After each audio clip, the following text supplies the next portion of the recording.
Let's talk about these two decks today because, in general, in today's competition, I feel like we've seen quite a variety of decks in all, but especially the Chaos in the top cut. There were quite a few players, weren't there? Indeed. While there were a variety of decks, such as Hero Worlds with the Gem Clone archetypes, there was also a Levitine deck, which I was really surprised because Levitine is really strong. I didn't expect to see Levitine in this tournament. So. There were a lot of Thunder Empire and Chaos. I'm not surprised because Thunder Empire and Chaos is very, very versatile and they have a lot of really, really strong cards. Yeah, definitely, and I believe they're both capable of, not only being able to close out games quite fast, but also to control the pace of the game quite easily as well. Exactly. When you're facing up against a Chaos or Thunder Empire, if you're going first and you do not open with an answer, you might get 1 turn or 2 turn kill. So you really have to have answer. You need to go on offensive as well as defensive. Yeah, and so we can see Joseph Reyes on the right piloting the Chaos, and we have Juvento on the left piloting the Thunder Empire deck. Okay, he opened up with Rising Flare, Chaos Rising Flare. Even though his opponent doesn't have a monster on the field to destroy, he can still use his effect to draw a card. Yeah, so he's quickly amassing advantage and just already taking the game on a pretty strong first pace as a whole, I think. Exactly. For Chaos, you start off with 4 hands, which is a really huge disadvantage just to balance out the Chaos flag, because it's really strong. So you want to have a lot of draw cards in your hand, but at the same time, you don't want to only have draw cards, so you need to have offensive and defensive power as well. Yeah, and by being able to also have 2 monsters in the center, I believe, is definitely a deck that is not lacking in the offensive or the defensive either. Totally, and now he used a launch auto DD to get a Gear God out. Oh, that's the brand new Gear God that we've just had released. The one with Overkill. Yes. So, we can also see, looking at their deck list, especially at Juventus, we can see that he also plays the 1 copy of the Miseria, which we've seen has become quite the trend lately in a lot of decks, hasn't it? That's a very good observation. I actually realized that even though there are a lot of Thunder Empire and Chaos decks, I think the very interesting point about these 2 decks is that they're so versatile. You can include any kind of cards. There's a lot of varieties that you can do to your decks to make it unique from other Thunder Empire and Chaos decks. Yeah, so I think, as an example, having the Miseria is definitely a good thing, like to take advantage of the fact that you are playing Thunder Empire, not missing out on it, and by being able to essentially, if you start, let's say you start off with a really terrible hand, but you can just play the Miseria, restart it for both players, and then possibly draw into the perfect hand that you can close the game out with. Exactly, you kind of get like a mulligan that you don't get in a traditional buddy fight game. Exactly, so it's definitely quite good, and if you're behind in a matchup that isn't exactly favorable, you can also use it just to essentially restart the game, and just, then you can actually have a chance that you might not have had if you weren't playing the card originally. Right now we see Joseph calling a lot of monsters on the field. This is what we talk about. You need to have a lot of, you need to open up with an answer, so you need to call as many monsters as you need to for their abilities. Yep, and now he will be taking the first attack of the game, and we will be going into Juvento's turn as well, so he does charge and draw. So, okay. The very classic Tomonoshin, very, very good card for Thunder Empire. Okay, now he caught up Globes, misfiring Demon Globes, and now he activated Tomonoshin's ability. Check 3 cards, and he's gonna pick one of them and show it to his opponent. Yeah, and essentially now the advantage engine is slowly starting to get going, because that's honestly what the deck is able to do very easily. So it's gonna be, I think it's gonna be quite scary for both. Both on the receiving side for Joseph to be able to put up with all of this, because there's so much advantage coming through and also so much pushing power as well. Exactly. And that's going to be a pretty big one as well. And I'm sure Joseph is getting a bit worried that he actually managed to get the Demon Blast Warring Wave into his hand, because this is a very good card against Chaos decks, because you're going to clear almost all of his entire field if you do not have a lot of Gear Gods on your field. Yeah, exactly. And then being able, for Joseph to try and come back from that kind of loss is also going to be a challenge of its own. Yeah, and that's the card we are talking about. So he's going to destroy 2 monsters. Pay 2 gauge and he gets to draw 2 cards. Oh, and now he did manage to get rid of the 1. And now moving forward, Another essential card for Thunder Empire, the Bud's X track. He has two abilities. One, you can search for a monster or an impact, a non-impact, and an item as well. So wherever you're lacking, you can use it. So a lot of Thunder Empire decks usually use this card to search for an item. Yeah, it also has the capability to also search from the drop zone, if I'm not mistaken as well. Yeah, exactly. Yeah. So now he's slowly getting his field ready. I wouldn't think that the game would be able to be closed out too fast, however. No, not really. Because saying the top 4 games, there were a lot of considerations to make, especially when you're in the finals. Not just in the finals, top 4, top 8. There's a lot of considerations you want to make. You might be playing a game that you play every day with your friends, but when so much is on the stake, you just kind of have to overthink. You just kind of double think, triple think, quadruple think over everything. Yeah, no, of course. Like these players, they've come all the way to represent their countries, and not just that. Like they have the pressure of representing their communities. Exactly. They have the pressure of being here in the world final stage. And now on top of that, they have the pressure of being on the live stream for the entire world to see. So I wouldn't be surprised if they're being extra careful not to make sure they make no mistakes. Exactly. Just for the sake of, taking it all, taking the glorious victory after all, because this is it. This is the final of it all. Because in the tournament, once you make a move, you made a move. It's not like you play your friends, oh, can I take deck back? So you want to be really careful about all the moves you make.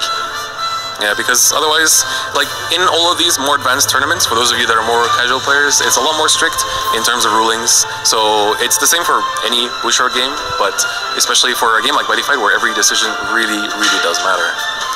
Right now, I think Joseph has used the Gear God's Overkill, if I'm not wrong. Called 3 monsters. Popping up the globes.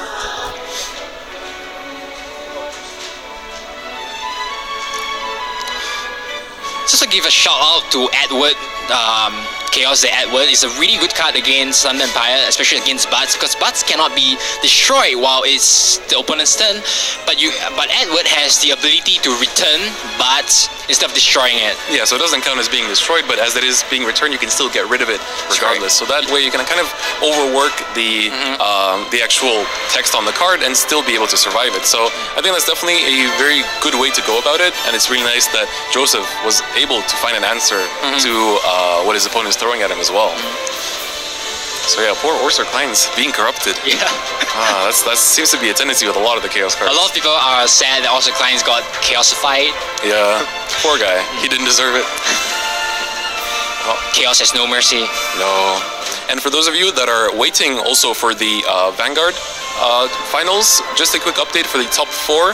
Currently, it is still ongoing to my understanding, but we do have, as for decks, I believe we have 3 Overlords and 1 Blaster. And as for the players themselves, I will check on it afterwards, but still let you know before we do head into the finals.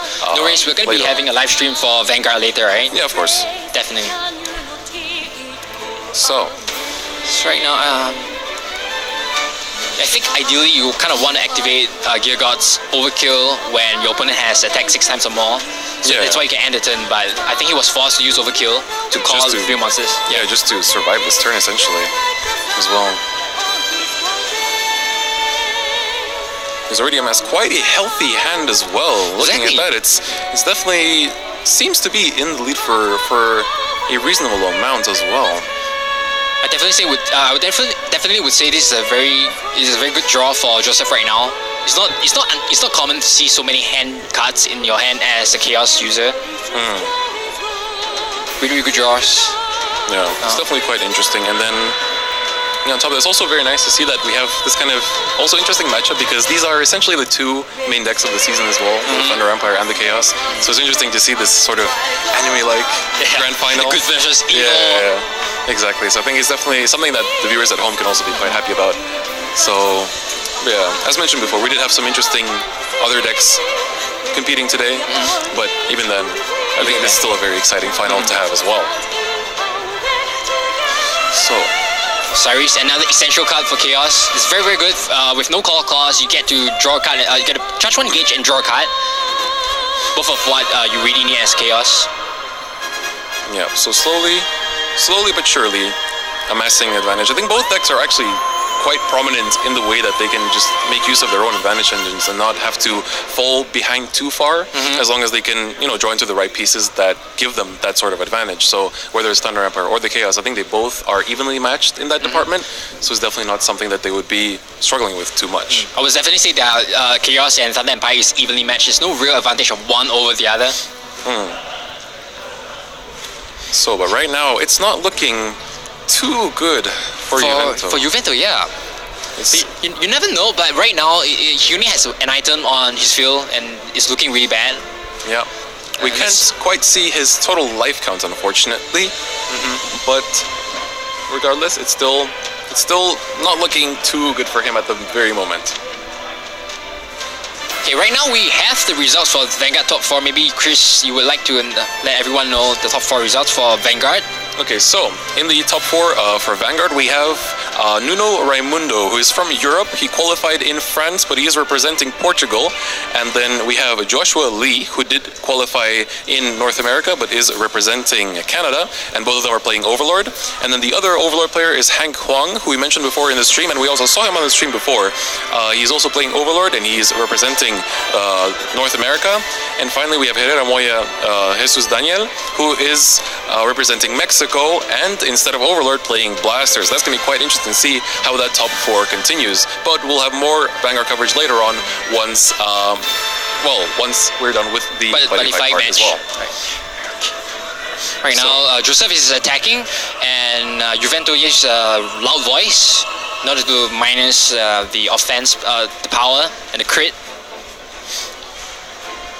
Yep, so aiding him in the survivability of this turn as a whole. Yeah, as mentioned before, it's a bit hard to see the total life count on Juvento's side, as he's using one of the more fancy Japanese life counters, but it's still very, very nice to see regardless. I'm really worried for Juvento right now because Edward the Chaos is the reason why he's so strong is not only because it can destroy or return a card, but each time it attacks, you get to put a card from your hand into your gauge, draw a card, and gain 1 life. Yeah, so in a way, even though you're putting cards from your hand to the gauge, you're still, because you get that draw, you're essentially just like selectively gauging cards. And I think that's actually better than just randomly gauging cards off the top of your deck Exactly, as well. You're putting a card that you might not need into the gauge and you get to draw a card. Yeah, so it's definitely looking like overall the Chaos is able to, because of things like this, it's able to really pull through. So, ooh. And there we have it. I think he used the Demon Blast, Roaring Blast Skin. So let's see how Joseph is going to respond to this one. Oh. Population reduction. It's going to destroy a monster in order to draw cards. So if it's going to be destroyed anyway, why not destroy it yourself and draw 2 cards from that? So at least you get some advantage out of it, and that way, you're not losing out on too much. You're still losing out, but not to an extreme case. You see, even despite Juvento had a huge disadvantage when he had nothing on his field, he managed to clear 2 or 3 monsters on Joseph's field and managed to survive to make it into his turn. Yeah, exactly. And now once again, he's going to be getting his advantage engine going. And I think, even though last turn, like looking at his field, it looked quite scary. But right now, I think he's bouncing back slowly but surely. Right now, you can see Juvento gaining his momentum as well, calling monsters on the field. Tomonoshin gets let you pick 1 out of 3 cards. You have globes, you get to charge a gauge, and draw a card as well. And then Sphere, of course, Sphere. 1 gauge, 1 card, 1 life. Really powerful Thunder Empire staple cards. Yeah, definitely. Fighter's Oath. So 1, 2, 3, 4, I think. Oh, that's gonna be total 4. 1, 2, gauge. 3. I think it's 3. Oh yeah, it should normally. Oh yeah, that's true. It would. Yes. Darkness Dragon World, Katana World, and just Dragon World. Dragon World, Katana World. So 2. Yeah. Yeah. And plus the Darkness Dragon as well. Yeah. So 3. Yeah. Okay. Oh. Let's see. Yeah, definitely. Like compared to what we were seeing just now, it looks like. If you were to ask me this very scenario, who'd be winning, I'd honestly be more on Juvento's side, but it's really hard to tell in this matchup, just because both players and also like both of the decks that they're using are able to withstand what they throw at each other and bounce back, looking like nothing's happened. It's almost like they didn't have to put up with anything on the opponent's turn, and suddenly they're just looking so good all of a sudden. It's like a tug of war. You give your opponent just a little bit of luxury of surviving the turn. You're gonna find yourself in the pinch. Yeah. So we'll see how Joseph is going to be responding to Juvento's current turn, but yeah, it's not like. Also, the count of cards in Joseph's deck is looking dangerously low. Yeah, one of the, I wouldn't say it's a huge disadvantage, but the play style of Chaos is that you kind of have to mill yourself. Yeah. And in order to get draws, like cards like Alberon and Rising Flare, kind of mill yourself in order to draw a card. So you have the disadvantage of milling yourself to lose the game. Yeah, but you have to take that kind of risk in order to close it out and not gain that much advantage as well. Because as you're milling, you're still also gaining a lot of gauge and drawing cards as well. So in the end, you do have that danger, but it's nothing compared to what you're throwing out at your opponent. So Chaos is in more of the pressure to end the game earlier than the Thunder Empire would. Especially when you attack with Edward Chaos, you're gonna have to put a gauge and draw a card as well. You don't have to do it, but if you want to draw a card, you're gonna have to mill yourself as well. Yeah, essentially. And actually, Julius, who were the other top 4 players that we had just now before in the semifinals? I'm really glad you asked. Hey, the other top, the players who made it in the top 8, we have Kieran McNeil, Andrew Poa, as well as Kieran McNeil and Drew Poa. I believe they are now fighting for the 3rd place, if I'm not mistaken. Yeah. Exactly. They're fighting right now for the 3rd place as well. Yeah, so that was also, I believe they were both Chaos deck users. So the top 4 was actually 3 Chaos decks and just 1 Thunder Empire, and he still managed to take it to the finals. That's definitely quite nice to see as well. Because there's 3 Chaos decks, you can see that Chaos might have a slight tournament advantage over Thunder Empire, but I'm really glad that Thunder Empire won as well. It shows that Thunder Empire can win over Chaos. Yeah, definitely. Even in this kind of almost oppressive situation, as we saw in the top 4, he still managed to hold out and take it all. So we'll see what that means for this game that we're currently watching as well.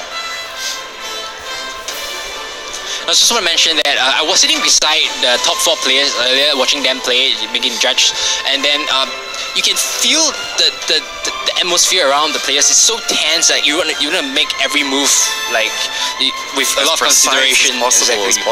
So everything was tense. I was afraid to even like breathe too loud. Am I breathing too loud? Yeah. It was that tense. You can feel the pressure, everything on the line. Yeah, of course. I mean, for these players, they've come all the way from their own countries just to, take it all today. Like, this is what they're here for, and to them, it means the world. So, honestly, it is the World Championships, after all, so it does make sense. Yeah. But I think, honestly, like, just from watching it as well, you could really see that they were all, like, really taking it very seriously and just trying their best to take the crown home. Right now you can see the drop zone of Joseph is almost as thick as the deck of Juvento. Yeah, that's definitely true, if not thicker, honestly. Yeah.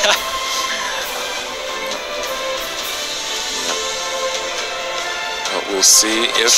New gear got. It's gonna... Okay, so now it's Joseph's turn again, and we don't see any monsters on Juventus field. Yeah. And is Joseph's life currently, if I'm not mistaken, at 15? Or is it not? I can't see it. Yeah, because it is turned around, so I would assume that it's currently above 10. But it's a bit hard to see on Juventus' side.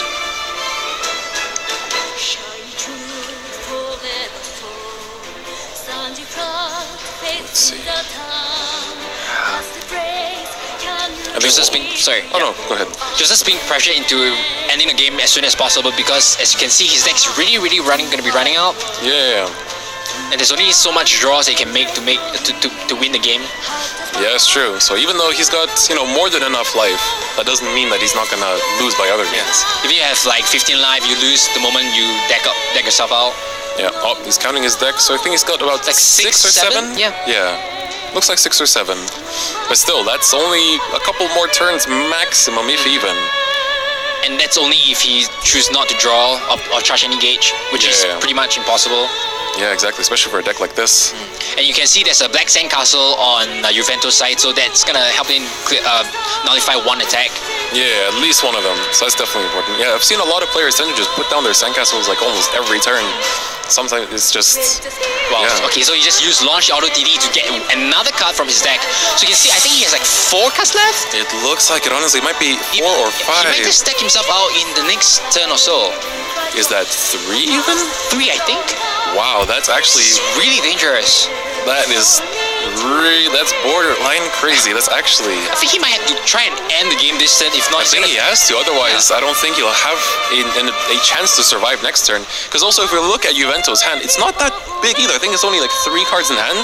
So honestly, I don't blame Joseph for trying to close it out right now, because I think if, like, judging from the situation, I think if you're going to take the gamble of trying to close the game out, this might just be the one turn. Ooh. And he just used Loud Voice in order to minus the crit of all monsters on Joseph's field by 1. Yep. And now he survives to get another turn. Yep, he still managed to live. That Loud Voice is really coming in handy. Is that the second or the third time that it's been used? I think it's the second. Yeah, second or third. And then another advantage of using Loud Voice is that you discard cards from your hand in order to get more world names into your drop zone, which is gonna increase the critical for your buds when you use Overturn. Yeah, exactly. And that's what the deck wants to do, essentially. So now Joseph is dangerously low on cards in hand. Or in deck rather. It's definitely not the position you'd want to be in, but he took the gamble, and unfortunately so far it hasn't really paid off. We'll have to see how that paces out throughout the rest of the game. You just call Chaos Ibuki from the SSO4. This is a very good card in Chaos because if you call it by card effects, you get to destroy a card and not just a monster, which means you can destroy items as well. Set spells as well. Yeah. Yeah, it's definitely pretty much the optimal scenario that he wants to be in as well. And still in the middle of Juventus' turn too, so... Let's see. He has 2 gauges, not a lot of things he can do. Luckily for him, he has a Gear God, Rule of Chaos, Gear God 7 on his center, so he can get to call a monster without paying its cost. So that's one saving grace for Joseph. Okay, he goes with the Orser. Oh, another one is coming through into the center. He used Machining Sacrifice. Not to call Chaos Auster Clients. And then he used Auster Clients' ability. Put up to 2 monsters and 1 spell from his drop zone onto the bottom of his deck. And this is a really good move by Joseph because you're not only do you get to use his ability, but at the same time you're refreshing. You're kind of like putting back cards into your deck, so you're not gonna deck yourself out as early as. Yeah, and that's exactly what he wants to be doing right now too. Because honestly, with how dangerous he has been on cards in his deck, it's not looking too good. But in the end, even though he does put back the cards in deck, he still has to gauge one and to draw one as well. So. Even though he is returning them to deck, it's not that many in the end. So now you can see he's back at 3 cards. Yeah. He bought himself an extra turn or 2. Essentially. If he decides to not charge, that is. But it's definitely going to be a very complicated scenario for him. I don't think he can finish him in this turn because of the Zem 7. He has Soul Guard. Yeah. Oh, no, it looks like he concedes the game just there and then. So we don't have audio, so we can't really hear what's going on. Yeah, it's quite unfortunate. Also because of it's a bit difficult to see Juventus' life counter. So it's a little bit hard to judge from that as well. But I believe he was on 4 life before the turn happened. So currently we are 1-0 in Joseph's favor. And so this is a best of 3 finals, as all of the Bushiroad Championship Series finals have been. So moving forward, actually, for Buddy Fight, one of the new exciting things that I heard about is that there's going to be Team League for Buddy Fight in the coming year, or well, this year actually. Yeah, I'm really glad you mentioned it because I don't think we have done Team League before, and I think everyone is very excited about Team League. It's not the traditional kind of tournaments that we've done before, so